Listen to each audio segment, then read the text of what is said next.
that she can't rip out. I got oak blood, baby, baby, you can't keep me down. Thanks everybody for watching our show. Go to Are Venice, follow us, subscribe the channel, like, drop your comment.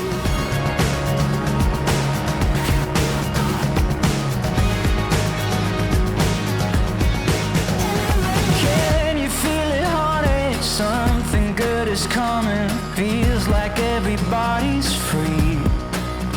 But here between the passage of what's before and after, feels like everything's crazy. Take all of this pressure, put it in your battery, charge it up better. My name's Strider Wasilewski. Actually, Strider Raspberry Wasilewski. Raspberry is a long story, but it's a good one. Strider, where you grew up, where are you from? I grew up in Santa Monica. Grew up on the Sea Castle Apartments, kind of like just south of the pier, and lived there for my whole school time, like going through, elementary and junior high, John Adams, and then Samuel High. How did you start to surf? I started surfing because, really, to be honest, it was because my dad was a drug dealer and he got busted in England, and my mom and I and my brother left the country and came back to California, where I was born. I was born here when I was like 6, and we moved into a rent control building on the beach in Santa Monica, which was the Sea Castle Apartments. And we didn't have no money, but we had the beach, and it was late 70s, not a lot of leashes. People would lose their boogie boards and their surfboards. And my brother and I would grab them and ride them until they figured out we were on them, and then we'd give them back. But that's how I started surfing, really. And in a roundabout way, my dad would have never got busted.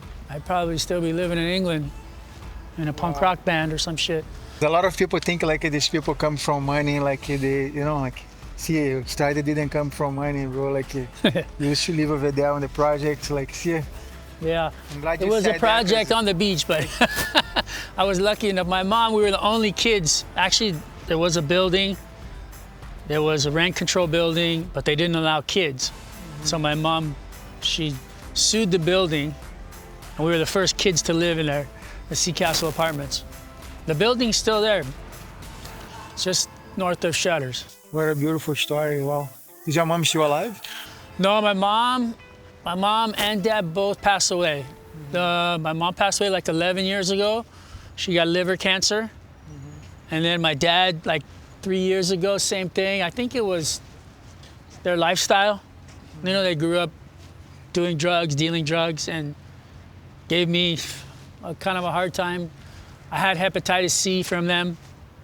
Almost died, and my liver almost failed, but that's a long story. But all that shit catches up to you, and then I found out, and I got rid of it, and now I'm healthy again.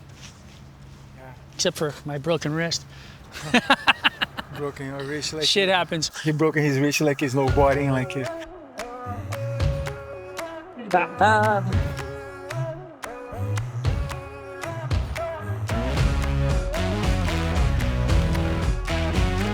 You grew up in Dogtown, you grew up in the same time of the guys J. Adams and Tony and Stacey.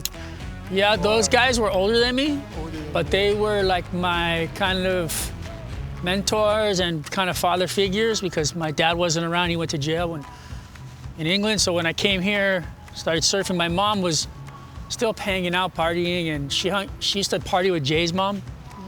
And so I was kind of always around those guys, and Skip Emblem and Jay Adams and Alan Sarlo and everybody, Stacey Peralta, Tony Alva, those the guys I looked up to, and they always made sure that I went home when it got dark. You know what I mean? As soon as it got dark. Well, it wasn't just dark; it was a dark place too, because there was a lot of, sex and drugs and rock and roll growing up. So they always made sure I went home before I got caught up. That's cool that they had vision, okay. Yeah, it was. The kids like that. They took care of me. That's nice.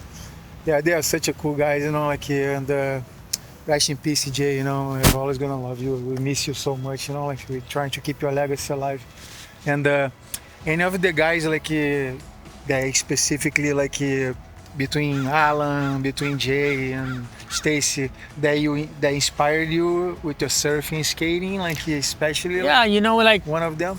Well, Jay was always like the #1 inspiration of how hard you could go, because that's all he did, you know, he was 100%. He went hard at everything. And so that was a big part of inspiration for me growing up. He gave me my first, I got my first surfboard that I got from a garage sale. It was across the street from my elementary school, and I got $5 a week for allowance, and the guy was like, I'll wait for a month. And I bought the surfboard, and I got a Z-Flex foam fin. It was a Jeff Ho 5.2 dome deck single fin. And I got the fin from Jay Adams, and that was my first board. And those, you know, those guys were legends, they were idols, they were superstars. I mean, these guys everybody knew who they were, you know? So for me to be that close to them and to feed off of them. Do you skate? Yeah, well, I was skating a lot when I was young, because that was our mode of transportation. So if you didn't skate growing up in Dogtown, you were pretty much the biggest kook in the world. I skated everywhere, skated down the boardwalk, skated home, I even got a spread in Thrasher magazine. Wow. Doing like a Bertleman on the little bank in front of Santa Monica Farms. And then as I got older, there was a crew, like, I started surfing. One of my first boards was from Guy Okazaki. Oh yeah, he was just here. Yeah, right there. I used to go to his house with my mom, get surfboards. Actually, my first custom board was from, do you know who Mike Clark is from Suicidal Tendencies? Yeah, of course. So Mike Clark and this guy Richard Elwell stripped a surfboard down, a big longboard, took the blank, shaped the surfboard, and gave it to me as my first custom surfboard. And then after that, I got a Kazaki. My mom bought me one for a twin fin, made me surf all winter in my fucking trunks to prove that I wanted to be a surfer. So I was fucking surfing in my trunks all winter, freezing my ass off, get out of the water, put all these clothes on, go back out. Anyway, finally got me a wetsuit and a surfboard, and then I started doing pretty good. I would win all the boogie board contests and the surf contests in the same day. And then I got sponsored by Nathan Pratt and Horizons West. And that was on the corner right there. Through Horizons West, I had guys like the McClure brothers, John and Dan, this guy Craig Cottle. We had Mike Packham, Solo Scott, who's still around. I mean, we had the biggest crew. It was crazy.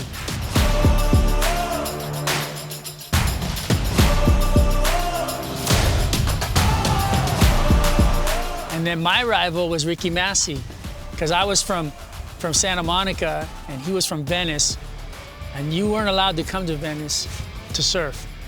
And they didn't want to come up there because it fucking sucked anyway. Anyway, like, they let me come and surf a couple times. Got a hall pass. How did you meet Ricky? Me and Ricky used to surf against each other in the contest. That's how we met. And so he and I, when we were like 10 years old, we would surf against each other and talk shit. And, you know, I'm a little white kid, he's a little Mexican kid. All we did was talk shit the whole time. We had so much fun. And the cool thing about it was surfing, like, broke the barrier between the neighborhoods. Because for he and I, it was okay. You know, we were young and we didn't really have to deal with it with each other. But outside of that, it was still the 80s and 90s and gang warfare and 40 ounces and beanies and fucking gangster rap, and everybody's fucking wanted to be a gangster. That's a good part, like, to clarify to people, because people think like everything here, Venice and Santa Monica, is Dogtown. Actually, if you're from Santa Monica, you usually, like, you couldn't come to Venice. Yeah. There was guys. I mean, Dogtown started in Santa Monica, but it started to bridge the gap, you know, obviously down into Venice. And, you know, I used to get so upset because everybody, oh, you're from, because I moved to Venice after I got out of high school. And I moved in with my buddy over here with Leif and then with Joe Felix. And when I was living over there, you know, I started living in Venice, but everybody always told me, oh, so you're from Venice? I'm like, no, I'm from Santa Monica. And it was always a point of contention because there was such a big difference between the two. And now everybody kind of blends them together, you know, but Venice and Santa Monica are completely different neighborhoods. It was you couldn't go one place and they couldn't go the other. Like even at school, like Venice would do drive-bys on my fucking junior high, shoot through the fence and fucking, you know, the same thing would happen on the other side of Venice High, like in Venice. So it was gnarly. It was brutal. I mean, now things are a lot different. They priced out all the gangsters, and the fucking gangsters were dope. V13 and Venice Shoreline Crips, and then, you know, Santa Monica and 18th Street and all these guys, they all took care of the neighborhoods. Like, you didn't see all the drug addicts on the fucking corners. There was drug addicts in the ghost town buying crack, but they were watched. And there was only one reason for them to be there, and then they were out of there. There wasn't a bunch of junkies on the side of the road. They were all, those guys all got kicked out by all the guys, you know, the drug dealers and the gangsters. So many people like, oh, you know, all worried about those guys, but those guys regulated the neighborhoods. They kept it clean, except for, you know, whatever else business they had.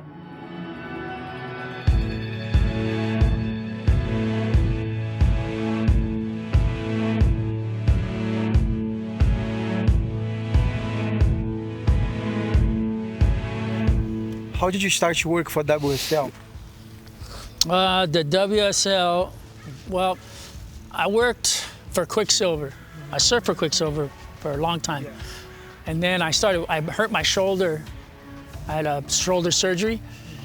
I blew it out at Chopu. And I was out for a while, and Bob McKnight was the CEO, and he's like, yeah, come to the office, you know, hang out. And so I started seeing things I didn't like and how to fix them. So I went to Bob and I'm like, oh, this sucks and that sucks. And he's all, I don't want to hear about another problem from you unless you got an answer. So he taught me about bringing a solution instead of a problem. And then while I was doing that, I was traveling overseas to Australia. And every year I asked them to let me do the broadcast because each company ran their own broadcast. So the Quicksilver Pro at Gold Coast, you know? And then these guys told me no for like 10 years straight. I asked every fucking time. And then I got a courtesy call from those guys at the WSL because they were starting. They had just bought it and they filled all the spaces. And I think as a favor, they kind of let me come in an interview. And then this guy, Jed Pearson, and you know, I don't know whoever else was behind the door, but they gave me a chance. They said, hey, you know what, like there's something here maybe. You can do the women's events and the big wave events. Told them, you know, that they were blowing it. They needed me just talking shit just because that's what I did. And anyway, they ended up putting me on it. And I did the whole thing. And then I was like, I didn't like it because of the way they did it with me. It wasn't any good. They told me to be somebody else. And then, so when they asked me, I said, no, it sucked. And they were like, what do you mean? I'm like, well, you asked me to be one way. That's not why you hired me. You hired me to be me. And so they let me be me. And it ended up being a good thing. And then it ended up kind of flourishing into a career.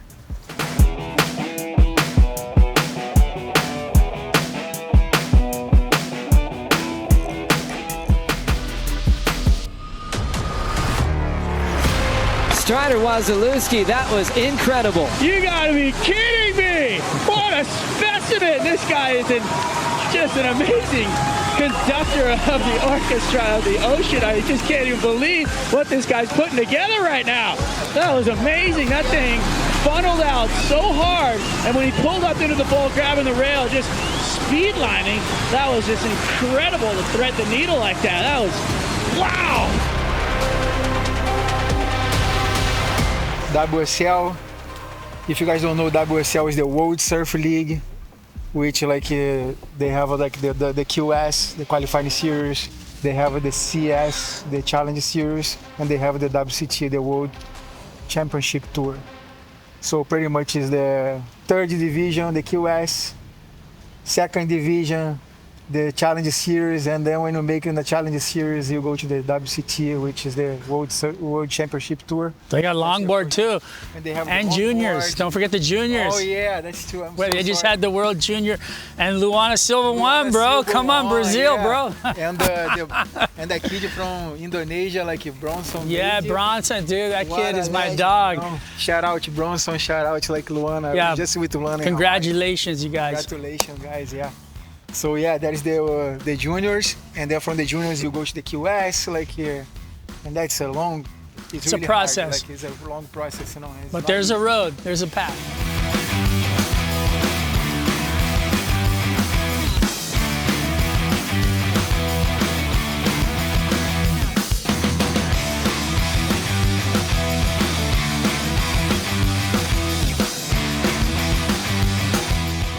Did you compete on the QS? Like, did you?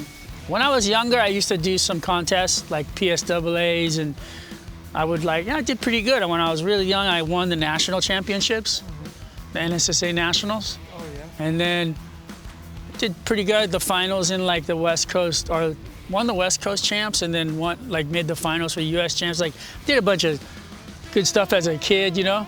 But then I just kind of decided to surf with my friends more than to be with this professional side of things, because I saw a lot of politics, and I was, I don't know, rebellious, I guess, against the establishment. And my mom always told me just, to make choices on my own. She let me make a lot of different choices. Whether they were good or bad, she would just, make sure that I was confident enough to make them on my own. And so I did. And people told me that I ruined my life. This one guy told me, because I didn't take the national team for the NSSA, he said, well, you just ruined your surf career. You're never going to be anybody, because I didn't do the team thing.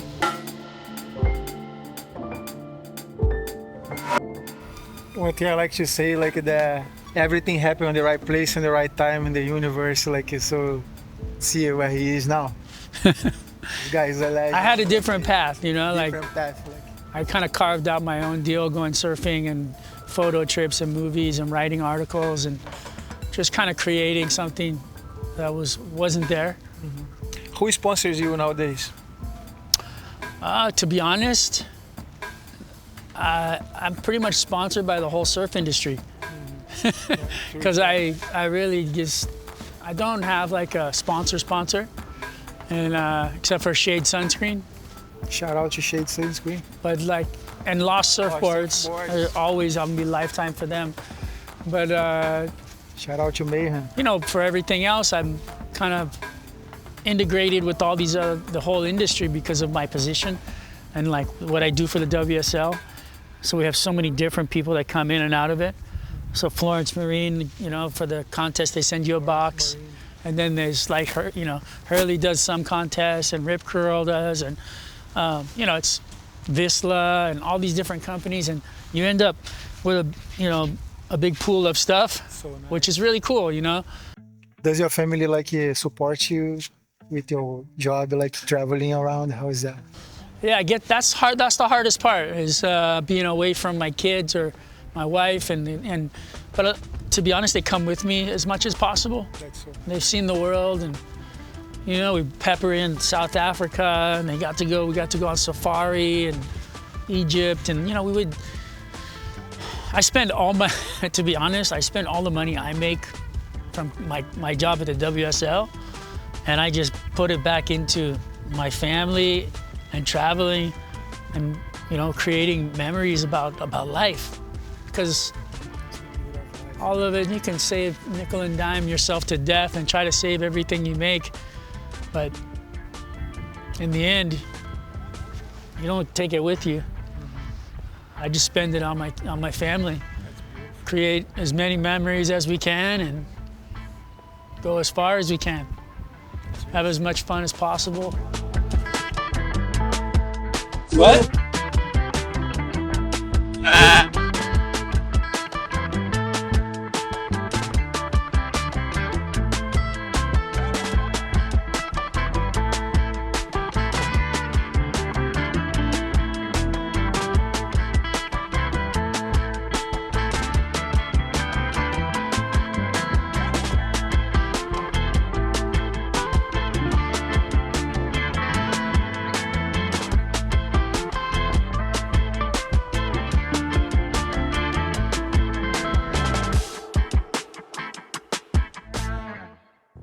My neighbor, dude, growing up on the same block. Now, How's it going? good, brother. How you been?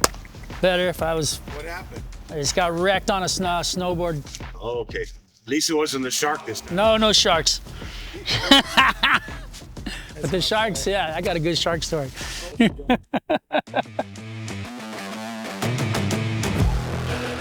glad you're home, dude.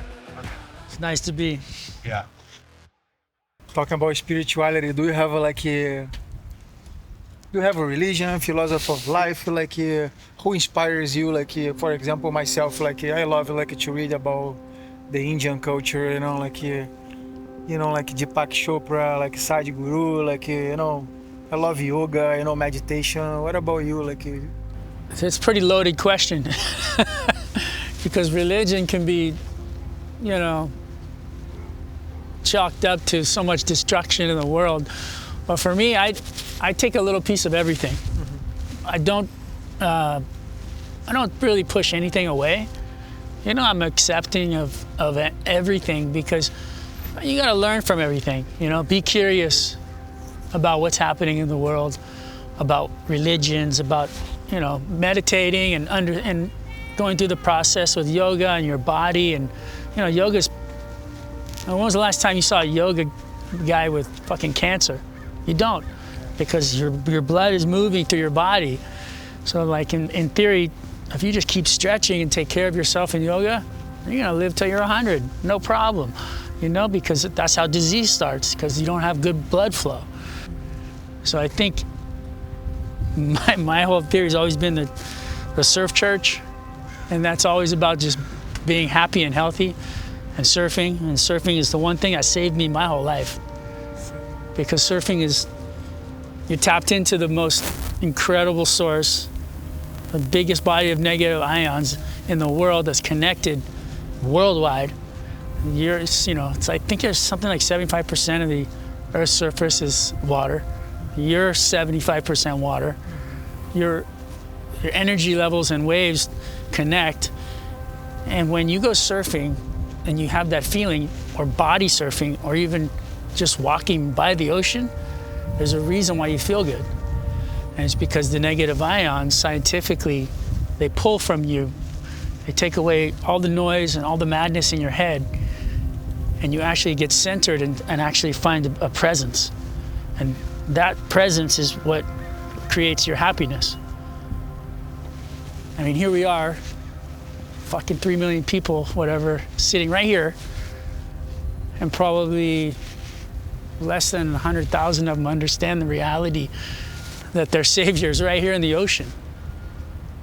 People are stressed out, people are freaking out, but like this right here, all I gotta do is come to the beach, watch the sunset, dive in the ocean, go for a cold plunge, change your life. So last question for you, my brother. Yeah. Who is your favorite surfer from the WSL on the tour nowadays? And who is your favorite boy and girl? Shit, that's a good question. So hard to answer that question. I don't know about number one favorite, because they all have strengths in different waves. Do you know what I mean? Like you put Jack Robinson into a hollow wave, it's like, fuck, it's amazing to watch him, Obviously, John from last year came through and just crushed everybody, and Slater's still fucking doing his thing. I can't, what the fuck? He's 52 years old, and you put him in a hollow wave, he's right there. And he's close to unbeatable if you all have the same opportunity. And then you get into smaller waves, and you see guys fucking destroy it, like Griffin Colapinto and Crosby Colapinto, and you got fucking Filipe Toledo. The guy took a year off, but before that, he was unstoppable. You know what I mean? And you got Miguel Pupo coming back in. Fuck, the guy's so nice. You got Italo, was number 2 in the world last year. Fucking almost won the whole thing. I watched him destroy Chopu and win that contest back in the winner's circle. It was one of my highlights from last year. Being in the water doing my job was sitting with him when he won the contest and doing his interviews. Like, so emotional and so fucking real. You could feel the energy. So it's like, I mean, Yago Dora, this guy's a fucking one of the smoothest cats in the world, you know? Technically above the lip, what he did in El Salvador, holy shit. And then you get into the women, there's like, that whole wall has been broken down with Katie Simmers. You know, she's fucking amazing. Bettylou Sakura Johnson, you got Caroline Marks going gold in the Olympics, you know, like, I mean, it's just mind-boggling. The next level of surfing and by females at the moment is just like incredible. We were talking about Luana Silva winning the world junior title just now. She's gonna be a fierce force this next year. Gabby Bryant, she does gnarlier hacks than most of the dudes on tour. She will do a gnarlier frontside hack than 80% of the guys on tour. She is so good. Like the list just goes, you know, on and on and on. Molly Picklum, the turn she did at Sunset. That one was the What the fuck? Who's gonna fucking look at an 8-foot section on a closeout at Sunset and huge. fucking hit it?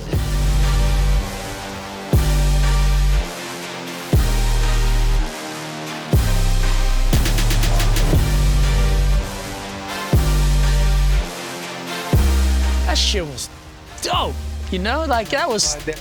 oh my God, I can't believe she hit that lip, like, because a lot of people don't What do about- Sunset, like like- Sunset is gnarly, you know? And look at Vahine Vahine. coming up through from Tahiti. She was like dominating Chopo. There's Moana Jones at Pipeline. And then, you know, you got Tatiana Weston Webb finally clicked into that place to where she knew she could do it, but she had to get to the confidence level of doing it. And then finally, bam, she did it. She got that gnarly 10-point right there. Dude, that Yeah, was- woman surfing my That was life. insane. So, sorry, but Hawaiian I can't answer that question with one person. Great, you know, I love the answer. You know, the answer is amazing. They're all great in their own right, and they all have those moments. Don't leave any of them out. Everybody who's on tour is there for a reason. That's because they have a moment of greatness every year.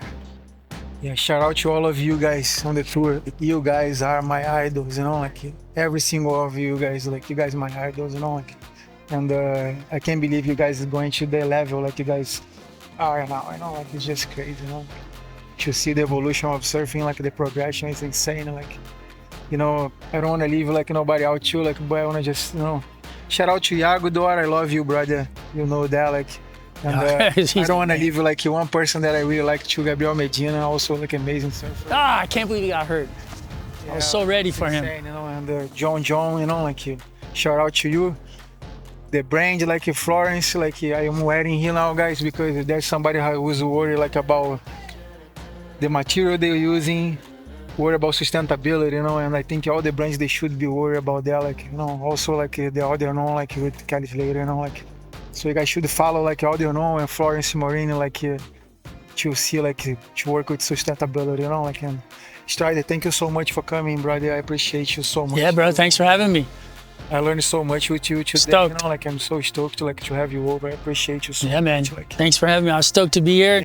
thank you so much. Yeah, bro. Appreciate you, my brother.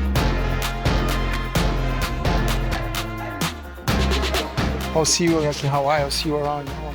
It's on. Obrigado. Thanks everybody for watching our show. You know, go to Are Venice, follow us, subscribe to the channel, like, drop your comments, and thank you so much. Appreciate you all.